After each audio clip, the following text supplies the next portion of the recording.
E aí galera, beleza? O nosso vídeo irá tratar do capítulo 9. O capítulo 9 fala sobre o homem pobre, mendigo e ladrão, de Leo Huberman. Extraído do livro Histórias da Riqueza do Homem. Para os que não conhecem sobre Huberman, foi um jornalista e escritor marxista norte-americano e veio falecer em 1968 em Paris. Em 1630, 25% da população de Paris era constituída por moradores de rua. Algumas das consequências que levou a esses dados estrondosos, no caso, foram a Primeira Guerra Mundial, a Guerra dos 30 Anos da Alemanha e o Novo Mundo. Isso mesmo, o descobrimento da América. A Idade dos Fergs, também chamada de Idade dos Mendigos, corresponde ao período localizado na Idade Moderna, entre o século XVI e o século XVII. De um lado, tínhamos a Inglaterra, Holanda, França, que amontoavam fortunas enormes no comércio, e do outro lado tínhamos os espanhóis que estavam tentando achar os caminhos das Índias, mas aí no final eles acabaram achando algo mais interessante, né? Eles acabaram descobrindo a América do Norte e do Sul.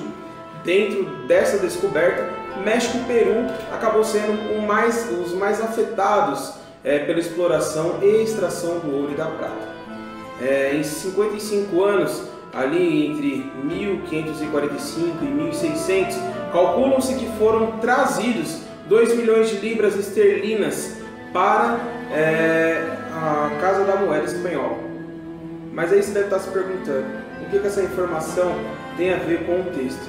O suprimento em prata levado pela Espanha, na verdade, não chegou a desembarcar no país de destino. O mesmo foi usado para abastecimento de soldados, colocando todo esse recurso no mercado. Graças a este pequeno detalhe, gente, os preços tiveram um aumento muito grande entre os mercadores. Os preços de mercadorias que eram comercializados em 1600 eram muito maior do que dos preços que foram comercializados em 1500. E em 1700 o preço era muito maior e muito mais exorbitante do que foi ali praticado em 1600. Daí deu-se início ao quê? A Revolução dos Preços. Bom pessoal, pegando um exemplo, só para ilustrar um pouco mais esse texto que eu falei, tá? Com 50 reais no ano X no Brasil, você conseguiria encher o tanque do seu carro.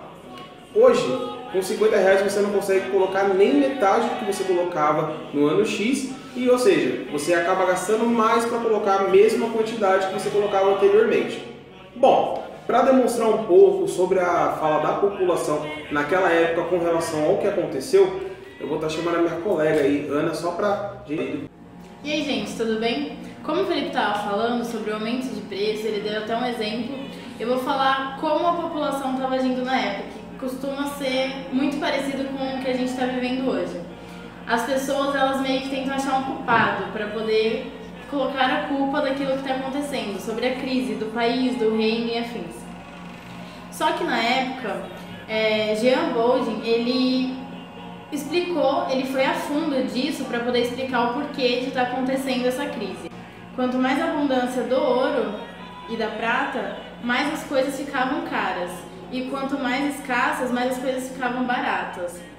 Alguns outros defenderam essas teses e faziam com que a população entendesse de uma maneira diferente o porquê está acontecendo. No fim das contas, quem saiu ganhando e quem saiu perdendo? Os mais beneficiados com isso foram, por exemplo, os mercadores. Os mercadores, eles tinham uma despesa sobre aquela mercadoria e aproveitaram a época da Revolução dos Preços para poder aumentarem progressivamente o valor que eles queriam. Então eles ganharam muito dinheiro com isso. Outro grupo que também foi muito beneficiado com isso, e acho que foram os mais beneficiados, inclusive, foram os que tinham a despesa fixa. Por exemplo, eu alugava um terreno com o Felipe e esse terreno eu plantava trigo.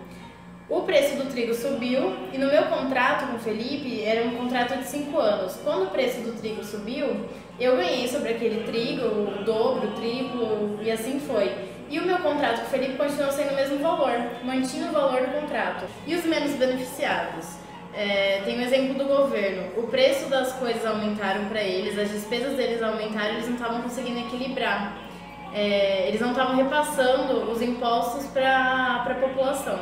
Outro grupo prejudicado foram os que tinham uma renda fixa. Ao contrário dos que tinham a despesa, que foram beneficiados e muito, esses foram super prejudicados, chegando a passar até fome. Nos dias de hoje, a gente pode trazer para os aposentados. O salário mínimo é praticamente o mesmo de 2 a 5 anos atrás e eles não conseguem comprar os alimentos, os remédios na mesma quantidade que eles comprariam anos atrás. No grupo dos menos beneficiados, eles tiveram 2 saídas e uma consequência. Uma das saídas era lutar por salários mais altos, que era o que deveria ter acontecido, mas que dificilmente acontece numa crise de elevação de preços e tudo mais. Ou eles poderiam apertar os cintos, que era fazer uma escassez de tudo que eles tinham. Fora isso, se nenhuma das alternativas desse certo, eles se tornariam mendigos. E era isso que estava acontecendo com a maioria da população.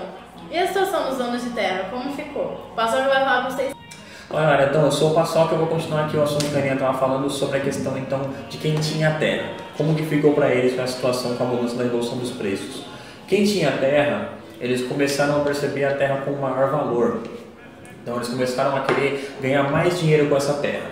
Então, o que eu posso fazer? Já que os preços aumentaram e eu tenho que pagar mais pelos produtos, eu preciso fazer com que a minha terra renda mais.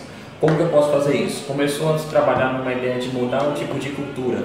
Então, onde se trabalhava, se alugava as terras em vários pedaços pequenos, eu comecei a trabalhar mais no sentido de ser o dono de toda a terra e ter um produto que vai me render dinheiro. Em vez de trabalhar alugando terra, agora eu trabalho produzindo. Começou a produzir principalmente lã e gado.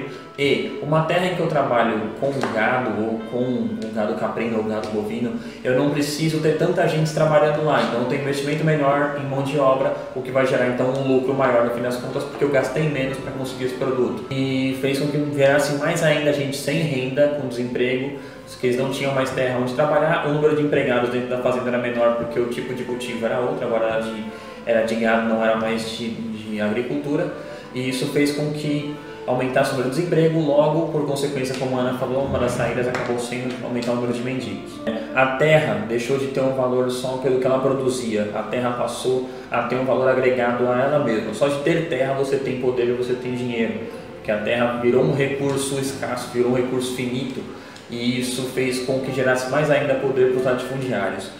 No fim das contas, acabou havendo uma revolução que mudou a condição desses mendigos. Você entra na questão de que vem o capitalismo crescendo, revolução industrial, então as pessoas estavam desempregadas e a indústria precisava de gente. Então a indústria começou a absorver esses mendigos, essas pessoas que não tinham fonte de renda, e isso acabou mudando a forma como eles viviam e eram tratados. Então, para finalizar o assunto, então basicamente a gente viu nesse capítulo entrou uma grande quantidade de dinheiro no mercado, isso gerou inflação, a inflação gerou uma mudança nos padrões de negócio, que gerou muito desemprego, pobreza, e aí vem essa era dos mendigos. Esses mendigos depois acabam sendo absorvidos lá para frente com a Revolução Industrial pela indústria, pelo capitalismo que pega eles como mão de obra.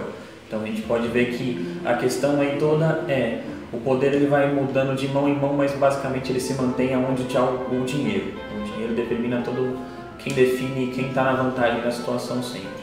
E agora, para vocês ficarem sabendo aí mais inteirados o que foi que a gente pesquisou, quem foi que foi envolvido nesse trabalho, quem que ajudou a gente, tudo isso aí, fica de olho aí para passar as letrinhas.